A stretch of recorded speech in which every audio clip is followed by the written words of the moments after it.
ಎಲ್ಲರಿಗೂ ನಮಸ್ಕಾರ. 10ನೇ ತರಗತಿಯ ಸಮಾಜ ವಿಜ್ಞಾನ ವಿಷಯಕ್ಕೆ ಸಂಬಂಧಿಸಿದಂತೆ 4 ಅಂಕದ ಪ್ರಶ್ನೋತ್ತರಗಳನ್ನು ನೋಡೋಣ. The most important questions blue print ಪ್ರಕಾರ ಹಾಗೆ LBAದಲ್ಲಿರ್ತಕ್ಕಂಥ ಪ್ರಮುಖ ಪ್ರಶ್ನೆಗಳನ್ನು ಪರೀಕ್ಷೆ ದೃಷ್ಟಿಯಿಂದ ಈ ವಿಡಿಯೋದಲ್ಲಿ ತೆಗೆದುಕೊಳ್ಳಲಾಗಿದೆ. ಪರೀಕ್ಷೆ ದೃಷ್ಟಿಗೆ ಈ ವಿಡಿಯೋ ತುಂಬ ಇಂಪಾರ್ಟೆಂಟ್. ಈ ಪ್ರಶ್ನೆಗಳಿಗೆ ಪ್ರತಿಯೊಂದಕ್ಕೂ 8 ವಾಕ್ಯ ಅಥವಾ ಅಂಶಗಳಲ್ಲಿ ಉತ್ತರಿಸಿ. ಒಟ್ಟು 4 ಪ್ರಶ್ನೆಗಳು, ಪ್ರತಿ ಪ್ರಶ್ನೆಗೆ 4 ಅಂಕಗಳು, ಒಟ್ಟು 16 ಅಂಕಗಳು. ಬಟ್ ಇಲ್ಲಿ 4 ಅಂಕಗಳಿಗೆ ಸಂಬಂಧಿಸಿದ ಎಲ್ಲ ಪ್ರಶ್ನೆಗಳನ್ನು ನಾವಿಲ್ಲಿ ಈ ವಿಡಿಯೋದಲ್ಲಿ ತೆಗೆದುಕೊಳ್ಳಲಾಗಿದೆ. ನಾಲ್ವಡಿ ಕೃಷ್ಣರಾಜ ಒಡೆಯರ ಸಾಧನೆಗಳನ್ನು, ಕೊಡುಗೆಗಳನ್ನು ವಿವರಿಸಿ. ಅಥವಾ ನಾಲ್ವಡಿ ಕೃಷ್ಣರಾಜ ಒಡೆಯರ ಆಳ್ವಿಕೆಯ ಮೈಸೂರನ್ನು ಮಾದರಿ ರಾಜ್ಯವನ್ನಾಗಿ ಮಾಡಿದ್ದು ಸಮರ್ಥಿಸಿ. ನಾಲ್ವಡಿ ಕೃಷ್ಣರಾಜ ಒಡೆಯರ ಸಾಧನೆಗಳು: ಪ್ರಾಥಮಿಕ ಶಾಲೆಗಳ ಶಿಕ್ಷಣ ಶುಲ್ಕ ರದ್ದು ಮಾಡಿದರು, ಹೆಣ್ಣು ಮಕ್ಕಳ ಶಿಕ್ಷಣಕ್ಕೆ ನೆರವು ನೀಡಿದರು, ಮೈಸೂರು ವಿಶ್ವವಿದ್ಯಾಲಯ ಸ್ಥಾಪನೆ, ವಿದೇಶಿ ವಿದ್ಯಾಭ್ಯಾಸಕ್ಕೆ ಹೋಗುವವರಿಗೆ ವಿದ್ಯಾರ್ಥಿ ವೇತನ ನೀಡಿದರು, 1905ರಲ್ಲಿ ಬೆಂಗಳೂರಿನಲ್ಲಿ ಭಾರತೀಯ ವಿಜ್ಞಾನ ಸಂಸ್ಥೆ ಸ್ಥಾಪಿಸಿದರು, ನೀರಾವರಿ ಸೌಲಭ್ಯ ಒದಗಿಸಿದರು, ಬೆಳಗೋಳದ ಹತ್ತಿರ ಕಾವೇರಿ ನದಿಗೆ ಅಣೆಕಟ್ಟನ್ನು ನಿರ್ಮಿಸಿದರು, ಹೊಸ ರೈಲು ಮಾರ್ಗವನ್ನು ನಿರ್ಮಿಸಿದರು, ಕೈಗಾರಿಕೆಗಳನ್ನು ಸ್ಥಾಪಿಸಿದರು. ಮಹಾತ್ಮ ಗಾಂಧೀಜಿಯವರು ಇವರನ್ನು ರಾಜರ್ಷಿ ಎಂದು ಕರೆದಿದ್ದಾರೆ. ಭಾರತದಲ್ಲಿ 18ನೇ ಶತಮಾನವನ್ನು ರಾಜಕೀಯ ಸಮಸ್ಯೆಗಳ ಶತಮಾನವೆನ್ನುವರು. ಏಕೆ? 1707ರಲ್ಲಿ ಔರಂಗಜೇಬನ ಮರಣ, ಮೊಘಲರ ಸಾರ್ವಭೌಮತೆ ಕುಗ್ಗಿತು, ದಕ್ಷಿಣ ಭಾರತದಲ್ಲಿ ಮೊಘಲರ ರಾಜಕೀಯ ಹತೋಟಿ ತಪ್ಪಿತು, ಕರ್ನಾಟಕ ಪ್ರದೇಶದಲ್ಲಿ ಅಧಿಕಾರಕ್ಕಾಗಿ ಕಿತ್ತಾಟ, ಚಿಕ್ಕದೇವರಾಜ ಒಡೆಯರ ಮರಣ, ಮೈಸೂರಿನಲ್ಲಿ ಉತ್ತರಾಧಿಕಾರತ್ವ ಸಮಸ್ಯೆ, ಭಾರತದ ರಾಜಕೀಯದ ಮೇಲೆ ಬ್ರಿಟಿಷರ ಹಿಡಿತ, ರಾಜಕೀಯ ಸ್ಥಿತ್ಯಂತರ. ಕಿತ್ತೂರಿನ ಸ್ವಾತಂತ್ರ್ಯ ಹೋರಾಟದಲ್ಲಿ ಸಂಗೊಳ್ಳಿ ರಾಯಣ್ಣನ ಪಾತ್ರವನ್ನು ವಿವರಿಸಿ. 4 ಅಂಕದ ಪ್ರಶ್ನೆಗೆ 8 ಪಾಯಿಂಟನ್ನು ಬರೆದರೆ ಸಾಕು. ಸಂಗೊಳ್ಳಿ ರಾಯಣ್ಣನು ಸ್ವಾತಂತ್ರ್ಯ ಹೋರಾಟದಲ್ಲಿ ಹೋರಾಡಿದ ಕ್ರಮ: ಕಿತ್ತೂರಿನ ಸ್ವಾತಂತ್ರ್ಯಕ್ಕಾಗಿ ಹೋರಾಡಿದನು, ಬ್ರಿಟಿಷರ ವಿರುದ್ಧ ಹೋರಾಡಿದನು, ಸೈನ್ಯವನ್ನು ಸಂಘಟಿಸಿದನು, ಗುಪ್ತ ಸಭೆಗಳನ್ನು ನಡೆಸಿದನು, ಬ್ರಿಟಿಷರ ಖಜಾನೆಯನ್ನು ಲೂಟಿ ಮಾಡಿದನು, ಸೈನ್ಯದಲ್ಲಿ ರಾಷ್ಟ್ರೀಯ ಭಾವನೆಯನ್ನು ಮೂಡಿಸಿದನು. ಇವನು ಕೃಷ್ಣರಾಯನ ಸಂಚಿಗೆ ಬಲಿಯಾದನು. 1831 ಜನವರಿ 26ರಂದು ನಂದಗಡದಲ್ಲಿ ಗಲ್ಲಿಗೇರಿಸಲಾಯಿತು. ಅಮರಸುಳ್ಳ ಬಂಡಾಯವನ್ನು ಒಂದು ರೈತ ಬಂಡಾಯ ಎಂದು ಕರೆಯಲು ಕಾರಣವೇನು? ಅಮರಸುಳ್ಳ ಬಂಡಾಯವನ್ನು ವಿವರಿಸಿ. ಇದು ಮೂಲತಃ ಒಂದು ರೈತರ ಬಂಡಾಯವಾಗಿದೆ. ಬ್ರಿಟಿಷರ ವಿರುದ್ಧ ಅಪರಾಂಪರ ಕಲ್ಯಾಣಸ್ವಾಮಿ ಮತ್ತು ಪುಟ್ಟಬಸಪ್ಪ ಬಂಡಾಯವೆದ್ದರು. ಕಲ್ಯಾಣಸ್ವಾಮಿಯ ನಂತರ ಪುಟ್ಟಬಸಪ್ಪ ಬಂಡಾಯವನ್ನು ಮುಂದುವರಿಸಿದನು. ಇವನು ತನ್ನನ್ನು ಸ್ವಾಮಿ ಅಪರಾಂಪರ ಎಂದು ಕರೆದುಕೊಂಡನು. ಇವನು ಬಂಡಾಯದ ನಾಯಕತ್ವ ವಹಿಸಿಕೊಂಡನು. ಪುಟ್ಟಬಸಪ್ಪ ತಂಬಾಕು ಮತ್ತು ಉಪ್ಪಿನ ಮೇಲಿನ ಸುಂಕವನ್ನು ರದ್ದು ಮಾಡುವುದಾಗಿ ಘೋಷಿಸಿದನು. ಬೆಳ್ಳಾರಿಯಲ್ಲಿದ್ದ ಸರ್ಕಾರಿ ಕಚೇರಿಯ ವಶಪಡಿಸಿಕೊಂಡನು. ಬಂಡಾಯಗಾರರನ್ನು ಸಂಘಟಿಸಿದನು. ಸರ್ಕಾರಿ ಅಧಿಕಾರಿಗಳನ್ನು ಬಂಧಿಸಿದನು. ಇವನು ಜನರಿಗೆ ಕಿರುಕುಳ ನೀಡುತ್ತಿದ್ದ ಅಮಲ್ದಾರನನ್ನು ಹತ್ಯೆ ಮಾಡಿದನು. ಇವನು ಬಂಟ್ವಾಳದ ಜೈಲು ಮತ್ತು ಖಜಾನೆಗಳನ್ನು ಲೂಟಿ ಮಾಡಿದನು. ಪುಟ್ಟಬಸಪ್ಪ ಮತ್ತು ಆತನ ಸಂಗಡಿಗರನ್ನು ಗಲ್ಲಿಗೇರಿಸಲಾಯಿತು.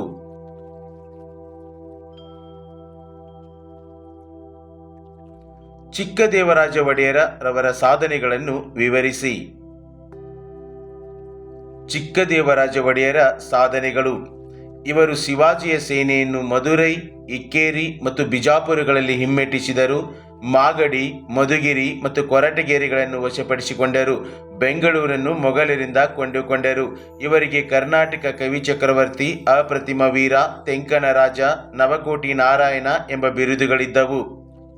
ಕಾವೇರಿ ನದಿಗೆ ಅಣೆಕಟ್ಟು ಕಟ್ಟಿ ಚಿಕ್ಕದೇವರಾಜ ನಾಲೆ ಮತ್ತು ದೊಡ್ಡ ದೇವರಾಜ ನಾಲೆ ನಿರ್ಮಿಸಿದರು. ಕವಿಗಳಿಗೆ ಆಶ್ರಯ ನೀಡಿದ್ದರು. ಸಚಿವ ಸಂಪುಟ ನೇಮಕ. ಅಂಚೆ ವ್ಯವಸ್ಥೆ ಜಾರಿಗೆ. ಇವರು ಅಂಚೆ ವ್ಯವಸ್ಥೆಯನ್ನು ಜಾರಿಗೆ ತರ್ತಾರೆ. ಭಾರತದ ಸ್ವಾತಂತ್ರ್ಯ ಹೋರಾಟದಲ್ಲಿ ಮಂದಗಾಮಿಗಳ ಪಾತ್ರವನ್ನು ತಿಳಿಸಿ. ಅಥವಾ ಮಂದಗಾಮಿಗಳು ಎಂದರೆ ಯಾರು? ಅವರ ಹೋರಾಟದ ವಿಧಾನವನ್ನು ತಿಳಿಸಿ. ಪ್ರಮುಖ ಮಂದಗಾಮಿಗಳು: MG ರಾನಡೆ, ಸುರೇಂದ್ರನಾಥ್ ಬ್ಯಾನರ್ಜಿ, ದಾದಾಬಾಯಿ ನವರೋಜಿ, ಗೋಪಾಲ ಕೃಷ್ಣ ಗೋಖಲೆ. ಜನರಿಗೆ ರಾಜಕೀಯ ಶಿಕ್ಷಣವನ್ನು ನೀಡುವ ಪ್ರಯತ್ನ ಮಾಡಿದರು. ಇವರು ಸಮಸ್ಯೆಗಳ ಬಗ್ಗೆ ಸರ್ಕಾರಕ್ಕೆ ಮನವಿಗಳನ್ನು ಸಲ್ಲಿಸಿದರು.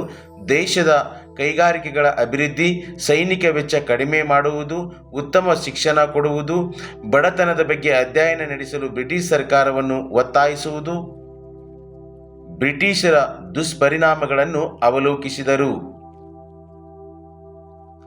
ಸಂಪತ್ತಿನ ಸೋರುವಿಕೆ ಸಿದ್ಧಾಂತವನ್ನು ವಿವರಿಸಿ ಅಥವಾ ದಾದಾಬಾಯಿ ನವರೋಜಿಯವರ ಸಂಪತ್ತಿನ ಸೋರುವಿಕೆ ಸಿದ್ಧಾಂತವು ಭಾರತೀಯರನ್ನು ಹೇಗೆ ಜಾಗೃತಗೊಳಿಸಿತು?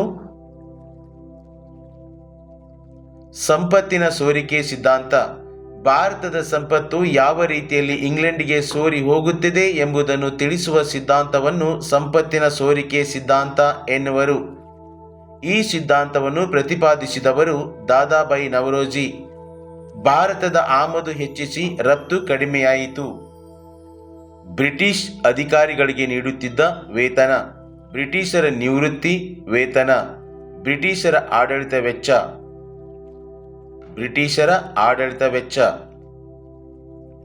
ಸ್ವಾತಂತ್ರ್ಯ ಹೋರಾಟದಲ್ಲಿ ತೀವ್ರವಾದಿಗಳ ಪಾತ್ರವನ್ನು ವಿವರಿಸಿ ಅಥವಾ ತೀವ್ರವಾದಿಗಳು ಭಾರತದ ಸ್ವಾತಂತ್ರ್ಯ ಚಳವಳಿಯಲ್ಲಿ ಪ್ರಮುಖ ಪಾತ್ರ ವಹಿಸಿದರು ಸಮರ್ಥಿಸಿ ಅಥವಾ ಸ್ವಾತಂತ್ರ್ಯ ಹೋರಾಟದಲ್ಲಿ ಬಾಲಗಂಗಾಧರ ತಿಲಕರವರ ಪಾತ್ರವನ್ನು ವಿವರಿಸಿ. ಭಾರತದ ಸ್ವಾತಂತ್ರ್ಯ ಚಳವಳಿಯಲ್ಲಿ ತೀವ್ರಗಾಮಿಗಳ ಪಾತ್ರ. ಇವರು ಮಂದಗಾಮಿಗಳನ್ನು ರಾಜಕೀಯ ಭಿಕ್ಷುಕರು ಎಂದು ಕರೆದರು.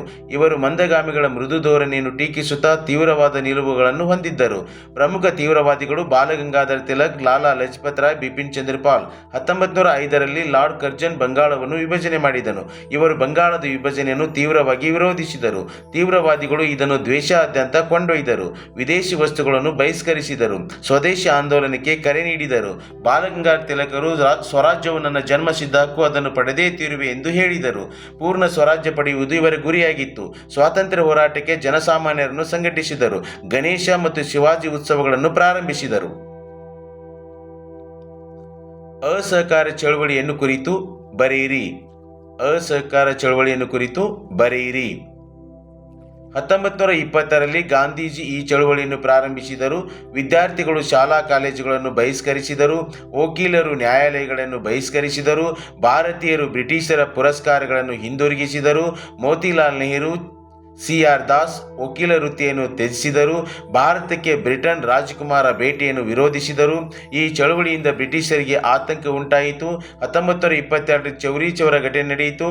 ಇದರಿಂದ ಗಾಂಧೀಜಿಯವರು ಈ ಚಳವಳಿಯನ್ನು ಸ್ಥಗಿತಗೊಳಿಸಿದರು. ಸವಿನಯ ಕಾನೂನುಭಂಗ ಚಳವಳಿಯನ್ನು ವಿವರಿಸಿ. 1930ರ ಕಾನೂನುಭಂಗ ಚಳವಳಿ. ಗಾಂಧೀಜಿಯವರು ವೈಸ್ರಾಯ ಇರ್ವಿನ್ ಮುಂದೆ 11 ಬೇಡಿಕೆಗಳನ್ನು ಸಲ್ಲಿಸಿದರು. ಇದರಲ್ಲಿ ಉಪ್ಪಿನ ಮೇಲಿನ ತೆರಿಗೆ ರದ್ದತಿಯೂ ಸೇರಿತ್ತು. ಇರ್ವಿನ್ ಈ ಬೇಡಿಕೆಗಳನ್ನು ಪರಿಗಣಿಸಲಿಲ್ಲ. 1930ರಲ್ಲಿ ಗಾಂಧೀಜಿಯವರು ಸಬರ್ಮತಿ ಆಶ್ರಮದ ದಂಡಿಗೆ ಹೊರಟರು. ಗಾಂಧೀಜಿಯವರು ಕಾಲ್ನಡಿಗೆ ಮೂಲಕ ದಂಡಿ ತಲುಪಿದರು. ದಂಡಿಯಲ್ಲಿ ತಮ್ಮ ಅನುಯಾಯಿಗಳೊಂದಿಗೆ ಉಪ್ಪು ತಯಾರಿಸಿ ಕಾನೂನುಭಂಗ ಚಳವಳಿಯನ್ನು ಪ್ರಾರಂಭಿಸಿದರು. ಇದನ್ನು ದಂಡಿ ಸತ್ಯಾಗ್ರಹ ಎನ್ನುವರು. ಗಾಂಧೀಜಿ, ವಿಜಯಲಕ್ಷ್ಮಿ ಪಂಡಿತ್, ಕಮಲಾ ನೆಹರು, ವಲ್ಲಭಭಾಯಿ ಪಟೇಲ್, ರಾಜಗೋಪಾಲಾಚಾರಿ, ಬಾಬು ರಾಜೇಂದ್ರ ಪ್ರಸಾದ್ ಮೊದಲಾದವರನ್ನು ಬ್ರಿಟಿಷರು ಬಂಧಿಸಿದರು. ಕ್ವಿಟ್ ಇಂಡಿಯಾ ಚಳವಳಿಯನ್ನು ವಿವರಿಸಿ. 1942ರಲ್ಲಿ ನಡೆಯುತ್ತೆ. 1942ರಲ್ಲಿ ಕ್ರಿಪ್ಸ್ ಆಯೋಗ ಭಾರತಕ್ಕೆ ಬಂದಿತು. ಇದು ಭಾರತಕ್ಕೆ ಕೆಲವು ಸಲಹೆಗಳನ್ನು ನೀಡಿತು. ಈ ಸಲಹೆಗಳನ್ನು ಕಾಂಗ್ರೆಸ್ ತಿರಸ್ಕರಿಸಿತು. ಕಾಂಗ್ರೆಸ್ ಕ್ವಿಟ್ ಇಂಡಿಯಾ ಚಳವಳಿಗೆ ಕರೆ ನೀಡಿತು. ಬ್ರಿಟಿಷರೇ ಭಾರತ ಬಿಟ್ಟು ತೊಲಗಿ, ಇದು ಈ ಚಳವಳಿಯ ಆಶಯವಾಗಿತ್ತು. ಗಾಂಧೀಜಿಯವರು ಮಾಡು ಇಲ್ಲವೇ ಮಡಿ ಎಂದು ಕರೆ ನೀಡಿದರು. ಗಾಂಧೀಜಿ, ನೆಹರು, ರಾಜೇಂದ್ರ ಪ್ರಸಾದ್, ಅಬ್ದುಲ್ ಕಲಾಂ ಆಜಾದ್, ಸರ್ದಾರ್ ವಲ್ಲಭಭಾಯಿ ಪಟೇಲ್, ಆಚಾರ್ಯ ಕೃಪಲಾನಿ, ಕಸ್ತೂರಿಬಾ ಗಾಂಧಿ ಮೊದಲಾದವರನ್ನು ಬ್ರಿಟಿಷರು ಬಂಧಿಸಿದರು. ನಂತರ ಈ ಚಳವಳಿಯನ್ನು ಜಯಪ್ರಕಾಶ್ ನಾರಾಯಣರವರು ಮುಂದುವರಿಸಿದರು. ಇವರು ಕಾಂಗ್ರೆಸ್ನ ಸಮಾಜವಾದಿ ಬಣದ ಮುಖ್ಯಸ್ಥರು. ಸ್ವಾತಂತ್ರ್ಯ ಹೋರಾಟದಲ್ಲಿ ರೈತರು ಮತ್ತು ಕಾರ್ಮಿಕರ ಪ್ರತಿಭಟನೆಗಳನ್ನು ವಿವರಿಸಿ ಅಥವಾ ಸ್ವಾತಂತ್ರ್ಯ ಹೋರಾಟದಲ್ಲಿ ರೈತರು ಮತ್ತು ಕಾರ್ಮಿಕರ ಪ್ರತಿಭಟನೆಗಳು ಪ್ರಮುಖ ಪಾತ್ರ ವಹಿಸಿದವು ಸಮರ್ಥಿಸಿ. ರೈತರ ಪ್ರತಿಭಟನೆ. ಚಂಪಾರಣ್ಯ ಜಿಲ್ಲೆಯಲ್ಲಿ ನೀಲಿ ಬೆಳೆಯುವುದನ್ನು ವಿರೋಧಿಸಿದರು. ಭೂ ಕಂದಾಯದ ವಿರುದ್ಧ ಹರತಾಳ ನಡೆಸಿದರು. ತೆಲಂಗಾಣದ ರೈತರು ಜಮೀನ್ದಾರರು ಹಾಗೂ ನಿಜಾಮನ ರಜಾಕಾರರ ವಿರುದ್ಧ ಪ್ರತಿಭಟಿಸಿದರು. ಬಂಗಾಳದ ರೈತರು ಜಮೀನ್ದಾರರ ಶೋಷಣೆ ವಿರುದ್ಧ ದಂಗೆ ಎದ್ದರು. ಮಹಾರಾಷ್ಟ್ರದಲ್ಲಿ ರೈತರು ಕಡಿಮೆ ಕೂಲಿ ವಿರುದ್ಧ ಚಳವಳಿ ನಡೆಸಿದರು. ಕಾರ್ಮಿಕರ ಬಂಡಾಯ. ಕಾರ್ಮಿಕರ ಹೋರಾಟವು ಕೋಲ್ಕತ್ತಾದಲ್ಲಿ ಆರಂಭವಾಯಿತು. ಸೆಣಬು, ಬಟ್ಟೆಗಿರಣಿ ಕಾರ್ಮಿಕರು, ರೈಲ್ವೆ ಕೂಲಿಗಳು ತಮ್ಮ ಬೇಡಿಕೆಗಳಿಗಾಗಿ ಸಂಘಟಿತರಾಗತೊಡಗಿದರು. ರೈಲ್ವೆ ಕೂಲಿಗಳು ಹೆಚ್ಚಿನ ಕೂಲಿಗಾಗಿ ಘೋಷಣೆಗಳನ್ನು ಕೂಗಿದರು. ಮದ್ರಾಸ್ನಲ್ಲಿ ಲೇಬರ್ ಯೂನಿಯನ್ ಸ್ಥಾಪನೆಗೊಂಡಿತು. ಸ್ವಾತಂತ್ರ್ಯ ಹೋರಾಟದಲ್ಲಿ ಬುಡಕಟ್ಟು ಬಂಡಾಯಗಳನ್ನು ವಿವರಿಸಿ. ಉತ್ತರವನ್ನು ನೋಡೋಣ. ಬ್ರಿಟಿಷರ ಕಂದಾಯ ನೀತಿ ವಿರುದ್ಧ ದಂಗೆ ಎದ್ದರು. ಬ್ರಿಟಿಷರ ಅರಣ್ಯ ನೀತಿ ವಿರುದ್ಧ ದಂಗೆ ಎದ್ದರು. ಕರ್ನಾಟಕದಲ್ಲಿ ಹಲಗಲಿ ಬೆಡೆರು ಹೋರಾಟ ಮಾಡಿದರು. ಸಂತಾಲರ ದಂಗೆಯನ್ನು ಭಾರತದ ಆದ್ಯ ಹೋರಾಟ ಎನ್ನಲಾಗಿದೆ. ಸಂತಾಲರು ಬ್ರಿಟಿಷರ ವಿರುದ್ಧ ರಹಸ್ಯ ಸಭೆಗಳನ್ನು ಮಾಡಿದರು. ಜಮೀನ್ದಾರರು ಲೂಟಿ ಮಾಡಲು ನಿರ್ಧರಿಸಿದರು. ದಂಗೆಯು ಬಾರಾಮಹತ್, ಭಾಗತ್ಪುರ ಮತ್ತು ರಾಜ್ಮಹಲ್ಗಳಲ್ಲಿ ತೀವ್ರವಾಯಿತು. ಶತ್ರುಗಳನ್ನು ಹತ್ಯೆ ಮಾಡಿದರು. ಜಮೀನ್ದಾರರು, ಲೇವಾದೇವಿಗಾರರು ಪಲಾಯನ ಮಾಡಿದರು. ಸ್ವಾತಂತ್ರ್ಯ ಹೋರಾಟದಲ್ಲಿ ಸುಭಾಷ್ ಚಂದ್ರ ಬೋಸ್ರವರ ಪಾತ್ರವನ್ನು ವಿವರಿಸಿ. ಭಾರತೀಯ ಸ್ವಾತಂತ್ರ್ಯ ಹೋರಾಟದಲ್ಲಿ ಸುಭಾಷ್ ಚಂದ್ರ ಬೋಸ್ರವರ ಪಾತ್ರವು ಪ್ರಮುಖ ಮೈಲುಗಲ್ಲಾಗಿದೆ. ಸಮರ್ಥಿಸಿ. ಸ್ವಾತಂತ್ರ್ಯ ಹೋರಾಟದಲ್ಲಿ ಸುಭಾಷ್ ಚಂದ್ರ ಬೋಸರ ಸಾಧನೆಗಳು ಅಥವಾ ಪಾತ್ರ. ಇವರು ನೇತಾಜಿ ಎಂದು ಜನಪ್ರಿಯರಾದರು. ಇವರು ಗಾಂಧೀಜಿಯವರ ಸೌಮ್ಯ ಹೋರಾಟಕ್ಕೆ ವಿರುದ್ಧವಾಗಿದ್ದರು. ವಿದೇಶದಲ್ಲಿ ನೆಲೆಸಿದ್ದ ಭಾರತೀಯರನ್ನು ಸಂಘಟಿಸಿದರು. 1934ರಲ್ಲಿ ಜವಾಹರ್ಲಾಲ್ ನೆಹರು ಮತ್ತು ಸುಭಾಷ್ ಚಂದ್ರ ಬೋಸರು ಕಾಂಗ್ರೆಸ್ ಸಮಾಜವಾದಿ ಪಕ್ಷ ಸ್ಥಾಪಿಸಿದರು. ಇವರು ಭಾರತೀಯ ರಾಷ್ಟ್ರೀಯ ಕಾಂಗ್ರೆಸ್ಸಿನ ಹರಿಪುರ ಅಧಿವೇಶನದ ಅಧ್ಯಕ್ಷರಾದರು. ಇವರು ಫಾರ್ವರ್ಡ್ ಬ್ಲಾಕ್ ಪಕ್ಷ ಸ್ಥಾಪಿಸಿದರು. ಬ್ರಿಟಿಷರು ಸುಭಾಷ್ ಚಂದ್ರ ಬೋಸರನ್ನು ಬಂಧಿಸಿದರು. ಇವರು ಗೃಹ ಬಂಧನದಿಂದ ತಪ್ಪಿಸಿಕೊಂಡು ಜರ್ಮನಿಗೆ ತೆರಳಿದರು. ಇವರು ಹಿಟ್ಲರ್ನ ಸಹಾಯ ಪಡೆದರು. ಇವರು ಜರ್ಮನಿಯಲ್ಲಿ ಭಾರತೀಯ ಯುದ್ಧ ಖೈದಿಗಳನ್ನು ಸಂಘಟಿಸಿದರು. ಇವರು ಆಜಾದಿ ಹಿಂದ್ ರೇಡಿಯೋ ಮೂಲಕ ತಮ್ಮ ಭಾಷಣ ಮಾಡಿದರು. ಇವರು ಆಯನ್ಯ ಸೈನ್ಯ ಕಟ್ಟಿದರು. ಇವರು ದೆಹಲಿ ಚಲುವಿಗೆ ಕರೆ ನೀಡಿದರು. ನನಗೆ ರಕ್ತ ಕೊಡಿ, ನಾನು ನಿಮಗೆ ಸ್ವಾತಂತ್ರ್ಯ ನೀಡಲು ಪ್ರಮಾಣಿಸುತ್ತೇನೆ ಎಂದು ಕರೆ ನೀಡಿದರು. ಇವರು ವಿಮಾನ ಅಪಘಾತದಲ್ಲಿ ಮಡಿದರು. ಡಾಕ್ಟರ್ ಬಿ ಆರ್ ಅಂಬೇಡ್ಕರ್ ಅವರ ಹೋರಾಟವನ್ನು ವಿವರಿಸಿ ಅಥವಾ ಡಾಕ್ಟರ್ ಬಿ ಆರ್ ಅಂಬೇಡ್ಕರ್ ಅವರು ಒಬ್ಬ ಶ್ರೇಷ್ಠ ಸಮಾಜ ಸುಧಾರಕರು ದೃಢೀಕರಿಸಿ. ಡಾಕ್ಟರ್ ಬಿ ಆರ್ ಅಂಬೇಡ್ಕರ್ ಅವರ ಪಾತ್ರ. ಸಾಮಾಜಿಕ ಮತ್ತು ಆರ್ಥಿಕ ಸ್ವಾತಂತ್ರ್ಯವನ್ನು ಪ್ರತಿಪಾದಿಸಿದರು. ಜಾತಿ ವ್ಯವಸ್ಥೆ ವಿರುದ್ಧ ಹೋರಾಡಿದರು. ಮಹಾತ್ ಕೆರೆ ಮತ್ತು ಕಾಲಾರಾಮ್ ದೇವಾಲಯ ಚಳವಳಿಯನ್ನು ನಡೆಸಿದರು. ಸ್ವಾತಂತ್ರ್ಯ ಕಾರ್ಮಿಕ ಪಕ್ಷ ಸ್ಥಾಪಿಸಿದರು. ಜನತಾ ಮತ್ತು ಮೂರ್ಖ ನಾಯಕ ಪತ್ರಿಕೆಗಳನ್ನು ಪ್ರಾರಂಭಿಸಿದರು. ಸಂವಿಧಾನ ಕರಡು ಸಮಿತಿ ಅಧ್ಯಕ್ಷರಾಗಿದ್ದರು. ದೇಶದ ಮೊದಲ ಕಾನೂನು ಮಂತ್ರಿಯಾಗಿದ್ದರು. ಅವರಿಗೆ ಭಾರತ ರತ್ನ ಪ್ರಶಸ್ತಿ ನೀಡಲಾಯಿತು. ಭಾರತದ ಪ್ರಧಾನಮಂತ್ರಿಯಾಗಿ ಜವಾಹರ್ಲಾಲ್ ನೆಹರು ಅವರ ಸಾಧನೆಗಳನ್ನು ವಿವರಿಸಿ. ಉತ್ತರವನ್ನು ನೋಡೋಣ. ಜವಾಹರ್ಲಾಲ್ ನೆಹರು ಪ್ರಧಾನಿಯಾಗಿ ಮಾಡಿದ ಸುಧಾರಣೆಗಳು. ನವಭಾರತದ ಶಿಲ್ಪಿ, ಸಂಸ್ಥಾನಗಳ ವಿಲೀನೀಕರಣದಲ್ಲಿ ಸರ್ದಾರ್ ವಲ್ಲಭಭಾಯಿ ಪಟೇಲರಿಗೆ ಬೆಂಬಲ, ಭಾಷಾವಾರು ಪ್ರಾಂತ್ಯಗಳ ರಚನೆ, ಮಿಶ್ರ ಆರ್ಥಿಕ ನೀತಿ ಜಾರಿಗೆ, ಬೃಹತ್ ಕೈಗಾರಿಕೆಗಳ ಸ್ಥಾಪನೆ, ಪಂಚವಾರ್ಷಿಕ ಯೋಜನೆ ಜಾರಿಗೆ, ಅಲಿಪ್ತ ನೀತಿ ಪ್ರತಿಪಾದಿಸಿದರು. ಪಂಚಶೀಲ ತತ್ವಗಳನ್ನು ರೂಪಿಸಿದರು. ಜಲಿಯನ್ ವಾಲಾಬಾಗ್ ಹತ್ಯಾಕಾಂಡದ ಬಗ್ಗೆ ತಿಳಿಸಿ. 1919ರಲ್ಲಿ ಈ ಘಟನೆ ಆಗುತ್ತೆ. ಹತ್ಯಾಕಾಂಡ. ಜಲಿಯನ್ ವಾಲಾಬಾಗ್ ಹತ್ಯಾಕಾಂಡ. ರೌಲತ್ ಕಾಯ್ದೆ ವಿರುದ್ಧ ಪಂಜಾಬಿನಲ್ಲಿ ಚಳವಳಿ ನಡೆಸಿದರು. ಚಳವಳಿಯು ಹಿಂಸಾತ್ಮಕ ಸ್ವರೂಪಕ್ಕೆ ತಿರುಗಿತು. ಸರ್ಕಾರವು ಅಮೃತ್ಸರ್ ನಗರವನ್ನು ಜನರಲ್ ಡಯರ್ ಉಸ್ತುವಾರಿಗೆ ನೀಡಿತು. ಇವನು ನಗರದಲ್ಲಿ ಸಭೆಗಳನ್ನು ನಿಷೇಧಿಸಿದನು. ನಿಷೇಧದ ಬಗ್ಗೆ ಜನರಿಗೆ ಪೂರ್ಣ ತಿಳುವಳಿಕೆ ಇರಲಿಲ್ಲ. 20,000 ಜನ ಸಭೆಯಲ್ಲಿ ಸೇರಿದ್ದರು. ಸಭೆಯು ಶಾಂತಿಯುತ ನಡೆದಿತ್ತು. ಜನರಲ್ ಡಯರ್ ಇವರ ಮೇಲೆ ಗುಂಡಿನ ಮಳೆಗೆರೆದನು. 379 ಜನ ಪ್ರಾಣ ಕಳೆದುಕೊಂಡರು. ಸರ್ಕಾರವು ಇದರ ವಿಚಾರಣೆಗಾಗಿ ಹಂಟರ್ ಆಯೋಗವನ್ನು ನೇಮಿಸಿತು. ಬಡತನವನ್ನು ಹೋಗಲಾಡಿಸಲು ಜಾರಿಗೆ ತಂದಿರುವ ಯೋಜನೆಗಳನ್ನು ಪಟ್ಟಿ ಮಾಡಿ. ಬಡತನ ನಿವಾರಣಾ ಕಾರ್ಯಕ್ರಮಗಳು. ಪಂಚವಾರ್ಷಿಕ ಯೋಜನೆ ಜಾರಿಗೆ, ಪ್ರಧಾನಮಂತ್ರಿ ಗ್ರಾಮೋದಯ ಯೋಜನೆ ಜಾರಿಗೆ, ಮಹಾತ್ಮ ಗಾಂಧಿ ರಾಷ್ಟ್ರೀಯ ಗ್ರಾಮೀಣ ಉದ್ಯೋಗ ಖಾತ್ರಿ ಯೋಜನೆ ಜಾರಿಗೆ, ರಾಷ್ಟ್ರೀಯ ಗ್ರಾಮೀಣ ಜೀವನೋಪಾಯ ಅಭಿಯಾನ ಜಾರಿಗೆ, ರಾಷ್ಟ್ರೀಯ ನಗರ ಜೀವನೋಪಾಯ ಅಭಿಯಾನ ಜಾರಿಗೆ, ರಾಷ್ಟ್ರೀಯ ಆಹಾರ ಭದ್ರತಾ ಕಾಯ್ದೆ ಜಾರಿಗೆ, ಪ್ರಧಾನಮಂತ್ರಿ ಗರೀಬ್ ಕಲ್ಯಾಣ ಯೋಜನೆ ಜಾರಿಗೆ. ಲಾಭಕೋರತನದಿಂದ ಅನೇಕ ದುಷ್ಪರಿಣಾಮಗಳು ಉಂಟಾಗುತ್ತವೆ. ಸಮರ್ಥಿಸಿ. ಲಾಭಕೋರತನದ ದುಷ್ಪರಿಣಾಮಗಳು. ಆರ್ಥಿಕ ಅಸಮಾನತೆ ಹೆಚ್ಚಾಗುತ್ತದೆ. ಅಪರಾಧಗಳ ಏರಿಕೆ, ಕಪ್ಪು ಹಣದ ಸೃಷ್ಟಿ, ಅನೈತಿಕ ವ್ಯಾಪಾರ ವಹಿವಾಟು, ಬೆಲೆ ಏರಿಕೆ, ಹಣದುಬ್ಬರ, ಬಡತನ ಹೆಚ್ಚಾಗುತ್ತದೆ. ಶ್ರೀಮಂತರು ಇನ್ನೂ ಶ್ರೀಮಂತರಾಗುತ್ತಾರೆ. ಭ್ರಷ್ಟಾಚಾರದ ಜಾಲದಲ್ಲಿ ಸೇರಿಕೊಂಡಿರುವ ಸಂಗತಿಗಳು ಯಾವುವು? ಉತ್ತರವನ್ನು ನೋಡೋಣ. ಭ್ರಷ್ಟಾಚಾರದ ಜಾಗದಲ್ಲಿ ಸೇರಿಕೊಂಡಿರುವ ಸಂಗತಿಗಳು ಅಥವಾ ಜಾಲದಲ್ಲಿ ತೆರಿಗೆಗಳ್ಳತನ, ಅಕ್ರಮ ದಾಸ್ತಾನು, ಕೃತಕ ಅಭಾವ ಸೃಷ್ಟಿ, ಕಳ್ಳ ಸಾಗಾಣಿಕೆ, ಆರ್ಥಿಕ ವಂಚನೆ, ಮೋಸಗಾರಿಕೆ, ವಿದೇಶಿ ವಿನಿಮಯದ ಕಾನೂನು ಉಲ್ಲಂಘನೆ, ಔದ್ಯೋಗಿಕ ವಂಚನೆ. ಅದು ಜಾಲದಲ್ಲಿ, ಭ್ರಷ್ಟಾಚಾರ ಜಾಲದಲ್ಲಿ. ಭ್ರಷ್ಟಾಚಾರವು ಉಂಟು ಮಾಡುವ ದುಷ್ಪರಿಣಾಮಗಳನ್ನು ತಿಳಿಸಿ. ಭ್ರಷ್ಟಾಚಾರದಿಂದ ಏನಾಗುತ್ತೆ?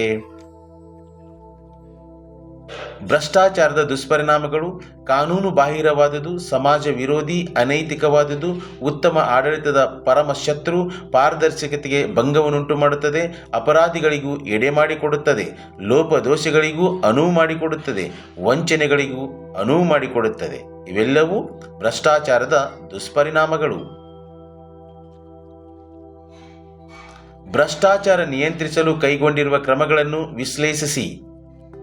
ಉತ್ತರವನ್ನು ನೋಡೋಣ.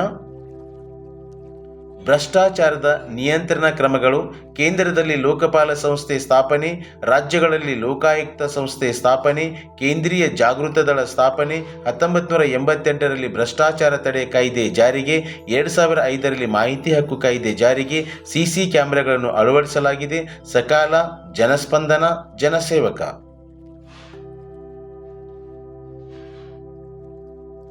ಆರ್ಥಿಕ ಅಸಮಾನತೆಯ ನಿವಾರಣೆಯ ಕ್ರಮಗಳನ್ನು ವಿವರಿಸಿ.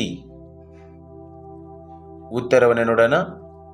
ಆರ್ಥಿಕ ಅಸಮಾನತೆ ನಿವಾರಣಾ ಕ್ರಮಗಳು: ಉತ್ತಮ ಆರ್ಥಿಕ ಸುಧಾರಣೆಗಳು, ಯೋಜನಾಬದ್ಧ ಹಣಕಾಸಿನ ನಿರ್ವಹಣೆ, ಪ್ರಗತಿಪರ ತೆರಿಗೆ ಪದ್ಧತಿ, ಸಣ್ಣ ಮತ್ತು ಗೃಹ ಕೈಗಾರಿಕೆಗಳ ಅಭಿವೃದ್ಧಿ, ಬೃಹತ್ ಕೈಗಾರಿಕೆಗಳ ಅಭಿವೃದ್ಧಿ, ರಾಷ್ಟ್ರೀಯ ಆದಾಯದ ಸಮಾನ ಹಂಚಿಕೆ, ಭೂ ಸುಧಾರಣೆ, ಕಾರ್ಮಿಕ ಪರ ಧೋರಣೆಗಳು, ಸಾಮಾಜಿಕ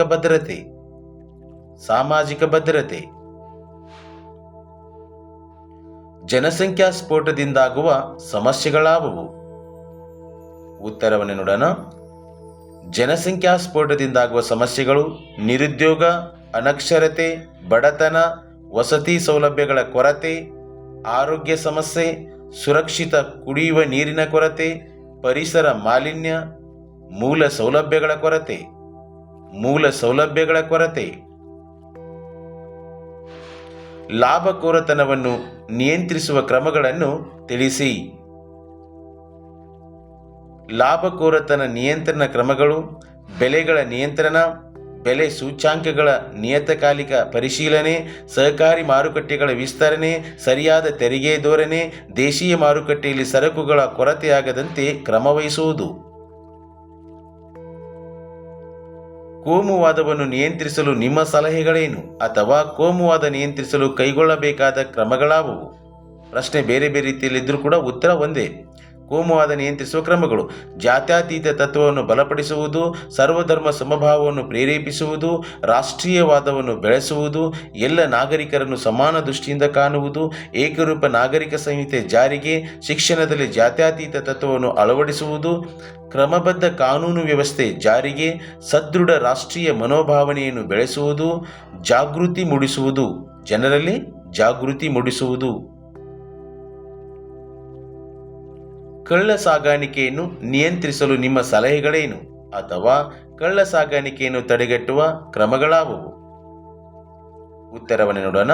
ಕಳ್ಳ ಸಾಗಾಣಿಕೆ ನಿಯಂತ್ರಣ ಕ್ರಮಗಳು: ಪರ್ಯಾಯ ವಸ್ತುಗಳ ಪೂರೈಕೆ, ಆಂತರಿಕ ಮಾರುಕಟ್ಟೆಯಲ್ಲಿ ಬೆಲೆಗಳ ನಿಯಂತ್ರಣ, ಯೋಗ್ಯ ಆಮದು ರಫ್ತು ಧೋರಣೆ, ಕರಾವಳಿ ಗಸ್ತು ಪಡೆಯ ಕಾರ್ಯಾಚರಣೆ, ಅಪರಾಧಕ್ಕೆ ಕಠಿಣ ಶಿಕ್ಷೆ, ಅಂತಾರಾಷ್ಟ್ರೀಯ ವ್ಯಾಪಾರ ಒಪ್ಪಂದಗಳು, ಕಳ್ಳ ಸಾಗಾಣಿಕೆ ವಸ್ತುಗಳನ್ನು ಬಹಿಷ್ಕರಿಸುವುದು, ಕಳ್ಳ ಸಾಗಾಣಿಕೆ ಅಪರಾಧ ಎಂಬ ಮನೋಭಾವನೆ ಜನರಲ್ಲಿ ಮೂಡಿಸುವುದು, ವಿಮಾನ ನಿಲ್ದಾಣಗಳಲ್ಲಿ ವಿಶೇಷ ಪಡೆಗಳ ನೇಮಕ.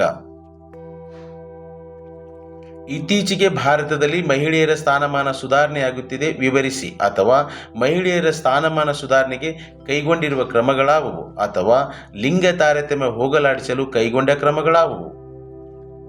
ಮಹಿಳೆಯರ ಸ್ಥಾನಮಾನ ಉತ್ತಮಪಡಿಸಲು ಸರ್ಕಾರ ಕೈಗೊಂಡಿರುವ ಕ್ರಮಗಳು: ಮಹಿಳಾ ಮತ್ತು ಮಕ್ಕಳ ಕಲ್ಯಾಣ ಇಲಾಖೆ ರಚನೆ, ಉದ್ಯೋಗದಲ್ಲಿ ಮೀಸಲಾತಿ, ಮಹಿಳಾ ಆಯೋಗ ರಚನೆ, ಮಹಿಳಾ ಅಭಿವೃದ್ಧಿ ನಿಗಮ ಸ್ಥಾಪನೆ, ಸಖಿ ಒನ್ ಸ್ಟಾಪ್ ಸೆಂಟರ್ ಸ್ಥಾಪನೆ, 2005ರಲ್ಲಿ ಮಹಿಳೆಯರ ರಕ್ಷಣಾ ಕಾಯ್ದೆ ಜಾರಿಗೆ, 2013ರಲ್ಲಿ ಲೈಂಗಿಕ ಕಿರುಕುಳ ನಿಷೇಧ ಕಾಯ್ದೆ ಜಾರಿಗೆ, ಕರ್ನಾಟಕ ಸ್ಥಳೀಯ ಸಂಸ್ಥೆಗಳ 50% ಮೀಸಲಾತಿ, ಮಹಿಳಾ ಸಹಾಯವಾಣಿ 1091, ಬಾಲ್ಯ ವಿವಾಹ ನಿಷೇಧ, ವರದಕ್ಷಿಣೆ ನಿಷೇಧ. ಅನಕ್ಷರತೆಯನ್ನು ಹೋಗಲಾಡಿಸಲು ಕೈಗೊಂಡಿರುವ ಕ್ರಮಗಳು ಯಾವುವು? ಅನಕ್ಷರತೆ ನಿವಾರಣಾ ಕ್ರಮಗಳು. 1988ರಲ್ಲಿ ರಾಷ್ಟ್ರೀಯ ಸಾಕ್ಷರತಾ ಮಿಷನ್ ಜಾರಿಗೆ, 2001ರಲ್ಲಿ ಸರ್ವ ಶಿಕ್ಷಣ ಅಭಿಯಾನ ಕಾರ್ಯಕ್ರಮ ಜಾರಿಗೆ, 21A ವಿಧಿ ಶಿಕ್ಷಣ ಮೂಲಭೂತ ಹಕ್ಕಾಗಿದೆ, 2009ರಲ್ಲಿ ಶಿಕ್ಷಣ ಹಕ್ಕು ಕಾಯ್ದೆ ಜಾರಿಗೆ, 2009ರಲ್ಲಿ ಸಾಕ್ಷರ ಭಾರತ ಕಾರ್ಯಕ್ರಮ ಜಾರಿಗೆ, 2018ರಲ್ಲಿ ಸಮಗ್ರ ಶಿಕ್ಷಣ ಕಾರ್ಯಕ್ರಮ ಜಾರಿಗೆ, ನವಭಾರತ ಸಾಕ್ಷರತಾ ಕಾರ್ಯಕ್ರಮ ಜಾರಿಗೆ, ಅಕ್ಷರ ದಾಸೋಹ ಕಾರ್ಯಕ್ರಮ ಜಾರಿಗೆ. ಜನಸಂಖ್ಯಾ ಸ್ಫೋಟದಿಂದ ಉಂಟಾಗುವ ಸಮಸ್ಯೆಗಳನ್ನು ಪರಿಹರಿಸುವ ಮಾರ್ಗಗಳು ಯಾವುವು? ಜನಸಂಖ್ಯಾ ನಿಯಂತ್ರಣ ಕ್ರಮಗಳು. ಅಕ್ಷರ ಪ್ರಸರಣ ಅಂದರೆ ಶಿಕ್ಷಣವನ್ನು ಕೊಡಬೇಕು, ತಾಂತ್ರಿಕ ಶಿಕ್ಷಣ, ಕೃಷಿ ಅಭಿವೃದ್ಧಿ, ಕೈಗಾರಿಕಾ ಅಭಿವೃದ್ಧಿ, ರಫ್ತು ಹೆಚ್ಚಳ, ಸಣ್ಣ ಮತ್ತು ಗುಡಿ ಕೈಗಾರಿಕೆಗಳ ಅಭಿವೃದ್ಧಿ, ಉದ್ಯೋಗ ಸೃಷ್ಟಿ, ಬಾಲ್ಯ ವಿವಾಹದ ನಿಯಂತ್ರಣ. ಲಿಂಗತ್ವ ಅಲ್ಪಸಂಖ್ಯಾತರಿಗಾಗುವ ತಾರತಮ್ಯವನ್ನು ಹೋಗಲಾಡಿಸಲು ಕೈಗೊಂಡಿರುವ ಉಪಕ್ರಮಗಳು ಯಾವುವು? ಅಥವಾ ಭಾರತದಲ್ಲಿ ಲಿಂಗತ್ವ ಅಲ್ಪಸಂಖ್ಯಾತರ ಸಬಲೀಕರಣಕ್ಕಾಗಿ ಕೈಗೊಂಡಿರುವ ಕ್ರಮಗಳು ಯಾವುವು? ಲಿಂಗತ್ವ ಅಲ್ಪಸಂಖ್ಯಾತರ ಅಭಿವೃದ್ಧಿಗೆ ಕೈಗೊಂಡ ಕ್ರಮಗಳು. 2014ರಲ್ಲಿ ಸರ್ವೋಚ್ಚ ನ್ಯಾಯಾಲಯ ಮಹತ್ವದ ತೀರ್ಪು ನೀಡಿದೆ. ಕೇಂದ್ರ ರಾಜ್ಯ ಸರ್ಕಾರಗಳು ಅನೇಕ ಉಪಕ್ರಮಗಳನ್ನು ಕೈಗೊಂಡಿವೆ. 2019ರಲ್ಲಿ ಲಿಂಗತ್ವ ಅಲ್ಪಸಂಖ್ಯಾತರ ಹಕ್ಕುಗಳ ಸಂರಕ್ಷಣಾ ಕಾಯ್ದೆ ಜಾರಿಗೆ, ಇವರನ್ನು ಅವರ ಕುಟುಂಬದಿಂದ ಬೇರ್ಪಡಿಸುವಂತಿಲ್ಲ, ಇವರನ್ನು ಮನೆ, ಸಮುದಾಯ ಮತ್ತು ಗ್ರಾಮದಿಂದ ಹೊರಹಾಕುವಂತಿಲ್ಲ. ಸ್ಮೈಲ್ ಯೋಜನೆ ಜಾರಿಗೆ, ಇವರಿಗಾಗಿ ರಾಷ್ಟ್ರೀಯ ಪರಿಷತ್ತನ್ನು ರಚಿಸಲಾಗಿದೆ.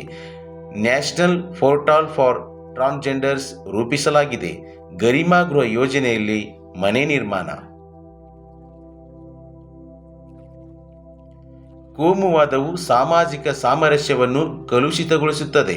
ಸಮರ್ಥಿಸಿ. ಕೋಮುವಾದವು ದೇಶದ ಐಕ್ಯತೆಗೆ ಮಾರಕ. ಹೇಗೆ?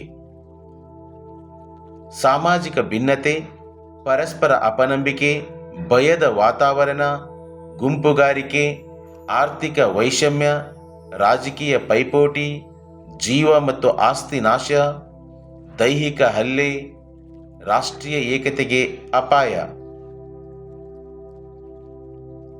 ಮಣ್ಣಿನ ಸವೆತವು ಹಲವು ದುಷ್ಪರಿಣಾಮಗಳನ್ನು ಉಂಟುಮಾಡುತ್ತದೆ. ಹೇಗೆ? ಮಣ್ಣಿನ ಸವೆತದ ಪರಿಣಾಮಗಳನ್ನು ತಿಳಿಸಿ.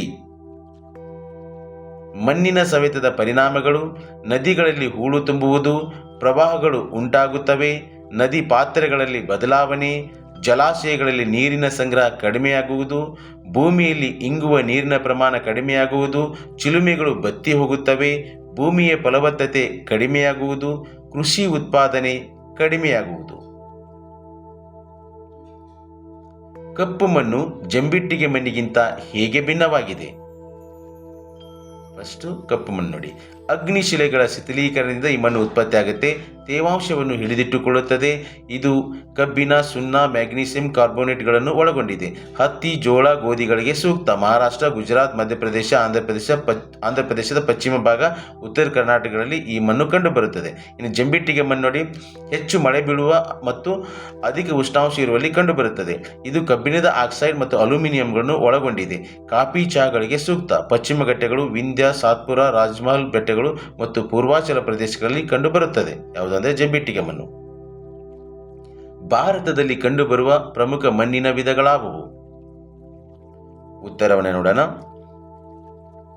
ಭಾರತದಲ್ಲಿ ಕಂಡುಬರುವ ವಿವಿಧ ಮಣ್ಣುಗಳು: ಮೆಕ್ಕಲು ಮಣ್ಣು, ಕಪ್ಪು ಮಣ್ಣು, ಕೆಂಪು ಮಣ್ಣು, ಜಂಬಿಟ್ಟಿಗೆ ಮಣ್ಣು, ಮರುಭೂಮಿ ಮಣ್ಣು, ಪರ್ವತ ಮಣ್ಣು. ಒಟ್ಟು ಭಾರತ ದೇಶದಲ್ಲಿ 6 ವಿಧದ ಮಣ್ಣುಗಳು ಕಂಡುಬರುತ್ತವೆ. ಮರುಭೂಮಿ ಮಣ್ಣು ಮೆಕ್ಕಲು ಮಣ್ಣಿಗಿಂತ ಹೇಗೆ ಭಿನ್ನವಾಗಿದೆ? ಇಲ್ಲಿ ವ್ಯತ್ಯಾಸವನ್ನು ಬರೀಬೇಕಾಗುತ್ತೆ. ಫಸ್ಟ್ ಮರುಭೂಮಿ ಮಣ್ಣನ್ನು ನೋಡೋಣ. ಕಡಿಮೆ ಮಳೆ ಮತ್ತು ಅಧಿಕ ಉಷ್ಣಾಂಶದ ಪ್ರದೇಶದಲ್ಲಿ ನಿರ್ಮಾಣ. ರಾಜಸ್ಥಾನ, ಪಂಜಾಬ, ಹರಿಯಾಣ, ಕಚ್ ಪ್ರದೇಶಗಳಲ್ಲಿ ಹರಡಿದೆ. ಕಣಗಳ ನಡುವೆ ಅಧಿಕ ರಂಧ್ರತೆ ಇರುತ್ತದೆ. ಅಲ್ಲಿ ಕಲ್ಲಲ್ಲ, ಅದು ಕಚ್ಚು. ನೀರು ನಿಲ್ಲದೆ ತೀವ್ರವಾಗಿ ಬಸಿದು ಹೋಗುತ್ತದೆ. ಸಜ್ಜೆ, ಖರ್ಜೂರ ಬೆಳೆಯಬಹುದು. ಮೆಕ್ಕಲು ಮಣ್ಣು ನೋಡಿ, ನದಿಗಳು ಪರ್ವತಗಳಿಂದ ಹೊತ್ತು ತಂದು ಸಂಚಯಿಸಿದ್ದರಿಂದ ನಿರ್ಮಾಣವಾಗುತ್ತೆ. ಭಾರತದಲ್ಲಿ ಹೆಚ್ಚು ವಿಸ್ತಾರವಾಗಿ ಹರಡಿದೆ. ಉತ್ತರ ಪ್ರದೇಶ, ಬಿಹಾರ, ಪಂಜಾಬ, ಹರಿಯಾಣಗಳಲ್ಲಿ ಹರಡಿದೆ. ಗೋಧಿ, ಭತ್ತ, ಕಬ್ಬು, ಹತ್ತಿ ಮತ್ತು ಸೆಣಬು ಪ್ರಮುಖ ಬೆಳೆಗಳು. ಈ ಒಂದು ಮನೆಯಲ್ಲಿ ಈ ಬೆಳೆಗಳನ್ನು ಬೆಳಿಬಹುದು. ನೆಕ್ಸ್ಟು, ಕಪ್ಪು ಮಣ್ಣು ಕೆಂಪು ಮಣ್ಣಿಗಿಂತ ಹೇಗೆ ಭಿನ್ನವಾಗಿದೆ? ಇಲ್ಲಿ ಕಪ್ಪು ಮಣ್ಣು ಮತ್ತು ಕೆಂಪು ಮಣ್ಣುಗಳ ವ್ಯತ್ಯಾಸಗಳನ್ನು ಬರೀಬೇಕಾಗುತ್ತೆ. ಫಸ್ಟು ಕಪ್ಪು ಮಣ್ಣನ್ನು ನೋಡೋಣ. ಅಗ್ನಿಶಿಲೆಗಳ ಶಿಥಿಲೀಕರಣ ತೇವಾಂಶವನ್ನು ಹಿಡಿದಿಟ್ಟುಕೊಳ್ಳುತ್ತದೆ. ಇದು ಕಬ್ಬಿಣ, ಸುಣ್ಣ, ಮ್ಯಾಗ್ನೀಸಿಯಂ ಕಾರ್ಬೋನೇಟ್ಗಳನ್ನು ಒಳಗೊಂಡಿದೆ. ಹತ್ತಿ, ಜೋಳ, ಗೋಧಿಗಳಿಗೆ ಸೂಕ್ತ. ಮಹಾರಾಷ್ಟ್ರ, ಗುಜರಾತ್, ಮಧ್ಯಪ್ರದೇಶ, ಆಂಧ್ರಪ್ರದೇಶದ ಪಶ್ಚಿಮ ಭಾಗ, ಉತ್ತರ ಕರ್ನಾಟಕದಲ್ಲಿ ಈ ಮಣ್ಣು ಕಂಡುಬರುತ್ತದೆ. ಇನ್ನು ಕೆಂಪು ಮಣ್ಣು ನೋಡಿ, ಪರ್ಯಾಯ ಪ್ರಸ್ಥಭೂಮಿಯಲ್ಲಿ ಹೆಚ್ಚಾಗಿ ಹರಡಿದೆ. ಕನ್ಯಾಕುಮಾರಿಯಿಂದ ಝಾನ್ಸಿಯವರೆಗೆ, ಕಚ್ನಿಂದ ರಾಜ್ಮಹಲ್ ಬೆಟ್ಟಗಳವರೆಗೆ ವ್ಯಾಪಿಸಿದೆ. ರಾಗಿ, ಹೊಗೆಸೊಪ್ಪು, ಎಣ್ಣೆಕಾಳುಗಳನ್ನು ಬೆಳೆಯಲು ಸೂಕ್ತ. ಇವು ಕಪ್ಪು ಮಣ್ಣು ಮತ್ತು ಕೆಂಪು ಮಣ್ಣಲ್ಲಿ ಇರ್ತಕ್ಕಂಥ ವ್ಯತ್ಯಾಸಗಳನ್ನು ತಿಳಿಸ್ತಕ್ಕಂಥ ಅಂಶಗಳು ಇವೆಲ್ಲವು. ಓಕೆ, ನೆಕ್ಸ್ಟ್ ಹೋಗೋಣ. ಮಣ್ಣಿನ ಸವೆತವನ್ನು ಹೇಗೆ ತಡೆಗಟ್ಟಬಹುದು? ಉತ್ತರವನ್ನು ನೋಡೋಣ. ಮಣ್ಣಿನ ಸಂರಕ್ಷಣಾ ವಿಧಾನಗಳು ಇಳಿಜಾರಿಗೆ ಅಡ್ಡಲಾಗಿ ಉಳುಮೆ ಮಾಡುವುದು, ಅಡ್ಡ ಬದುಗಳನ್ನು ನಿರ್ಮಿಸುವುದು, ಹಂತ ಹಂತವಾಗಿ ವ್ಯವಸಾಯ ಕ್ಷೇತ್ರಗಳ ನಿರ್ಮಾಣ, ಅರಣ್ಯ ನಾಶವನ್ನು ತಡೆಗಟ್ಟುವುದು, ಅರಣ್ಯಗಳ ಬೆಳವಣಿಗೆಯನ್ನು ಪ್ರೋತ್ಸಾಹಿಸುವುದು, ಅತಿಯಾಗಿ ಮೇಯಿಸುವುದನ್ನು ನಿಯಂತ್ರಿಸುವುದು, ನೀರಿನ ಯೋಜಿತ ಬಳಕೆ, ಚೆಕ್ ಡ್ಯಾಂಗಳ ನಿರ್ಮಾಣ. ಬ್ರಿಟಿಷರ ವಿರುದ್ಧದ ದೋಂಡಿಯವಾಗನ ಬಂಡಾಯವನ್ನು ವಿವರಿಸಿ. ದೋಂಡಿಯವಾಗ್ ಬ್ರಿಟಿಷರ ವಿರುದ್ಧ ಹೋರಾಡಿದ ಕ್ರಮ. ಇವನು ಚನ್ನಗಿರಿಯ ಮರಾಠ ಕುಟುಂಬದಲ್ಲಿ ಜನಿಸಿದನು. ಇವನು ಖಾಸಗಿ ಸೈನ್ಯವನ್ನು ಹೊಂದಿದ್ದನು. ಬ್ರಿಟಿಷರ ವಿರುದ್ಧ ಸೈನಿಕ ಕಾರ್ಯಾಚರಣೆಗಳನ್ನು ನಡೆಸಿದನು. ಶಿವಮೊಗ್ಗ ಮತ್ತು ಬೀದನೂರುಗಳನ್ನು ವಶಪಡಿಸಿಕೊಂಡನು. ಲಾರ್ಡ್ ವೆಲ್ಲೆಸ್ಲಿ ಬಂಡಾಯವನ್ನು ಹತ್ತಿಕ್ಕಲು ಪ್ರಾರಂಭಿಸಿದನು. ಪಾಳೆಗಾರರು ಇವನಿಗೆ ಪ್ರೋತ್ಸಾಹಿಸಿದರು. ಇವನು ಶಿಕಾರಿಪುರ ಕೋಟೆಯನ್ನು ಗೆದ್ದನು. ಕೋನ್ಗಲ್ ಎಂಬ ಸ್ಥಳದಲ್ಲಿ ಇವನನ್ನು ಹತ್ಯೆ ಮಾಡಿದರು. ಭ್ರಷ್ಟಾಚಾರಕ್ಕೆ ಕಾರಣಗಳೇನು? ಭ್ರಷ್ಟಾಚಾರಕ್ಕೆ ಕಾರಣಗಳು ಜಾತೀಯತೆ, ಸ್ವಜನ ಪಕ್ಷಪಾತ, ಉತ್ತರದಾಯಿತ್ವದ ಕೊರತೆ, ಕಠಿಣ ಕಾನೂನುಗಳ ಕೊರತೆ, ಮಾನವ ಸಹಜವಾದ ಸ್ವಾರ್ಥ, ಆಪತ್ತುಗಳ ನಿವಾರಣೆಯ ಲೆಕ್ಕಾಚಾರ, ಕಟ್ಟುನಿಟ್ಟಾದ ಮೇಲ್ವಿಚಾರಣೆ ಇಲ್ಲದಿರುವುದು, ಭ್ರಷ್ಟಾಚಾರ ನಿಗ್ರಹ ಸಂಸ್ಥೆಗಳ ಅದಕ್ಷತೆ.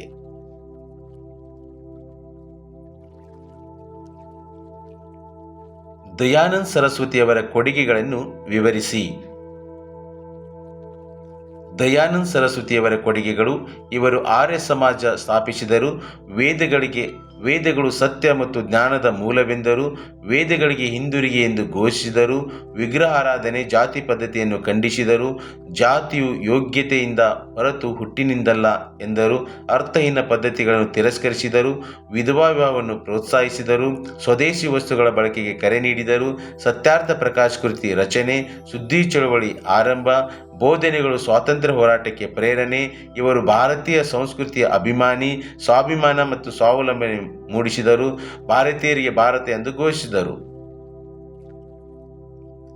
ಸ್ವಾಮಿ ವಿವೇಕಾನಂದರು ಭಾರತೀಯ ಸಮಾಜಕ್ಕೆ ನೀಡಿರುವ ಕೊಡುಗೆಗಳು ಸದಾ ಸ್ಮರಣೀಯವಾದವು. ಸಮರ್ಥಿಸಿ. ಆಧ್ಯಾತ್ಮದ ಸಾಕ್ಷಾತ್ಕಾರವು ಮುಖ್ಯವೆಂದರು.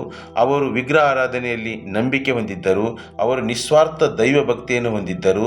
ಸರ್ವಧರ್ಮ ಸಮನ್ವಯ ತತ್ವ ಪ್ರಚಾರ ಮಾಡುವುದು, ಮೋಕ್ಷ ಪ್ರಾಪ್ತಿಗಾಗಿ ಪ್ರಾರ್ಥನೆ, ಯೋಗ ಸಾಧನೆಗಳಲ್ಲದೆ ಸಮಾಜ ಸೇವೆಯೂ ಮುಖ್ಯವೆಂದರು.